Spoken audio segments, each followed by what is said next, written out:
রাধারানীর কৃষ্ণকালী পূজা। ভোরের প্রথম আলো তখনও পুরোপুরি নামেনি ব্রজধামে। যমুনার জল শান্ত, বাতাসে কদম্ব ফুলের মৃদু সুবাস।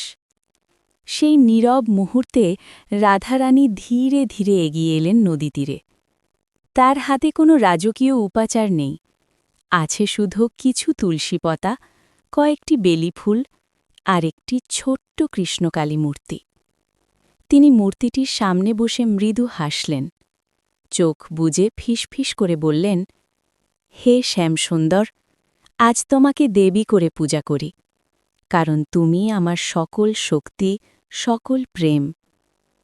রাধারানী ফুল অর্পণ করলেন, কিন্তু প্রতিটি ফুলের সঙ্গে জড়িয়েছিল তার হৃদয়ের আকুলতা। চন্দন লাগালেন, কিন্তু সেই চন্দনের শীতলতাও হার মানল তার প্রেমের উত্তাপে। কোনো মন্ত্র পড়লেন না তিনি, কারণ তার নিঃশ্বাসেই ছিল মন্ত্র, কৃষ্ণ কৃষ্ণ। হঠাৎ যমুনার জলে হালকা ঢেউ উঠল, বাতাসে যেন বংশীর ক্ষীণ সুর ভেসে এল। রাধারানীর চোখ ভিজে উঠল। তিনি জানতেন, কৃষ্ণ পূজায় আসেন না, কৃষ্ণ পূজার মধ্যেই প্রকাশিত হন। সেই দিন ব্রজ বুঝে গিয়েছিল, যেখানে রাধার প্রেম আছে সেখানে কৃষ্ণ স্বয়ং বিরাজমান। জয় মা কালী।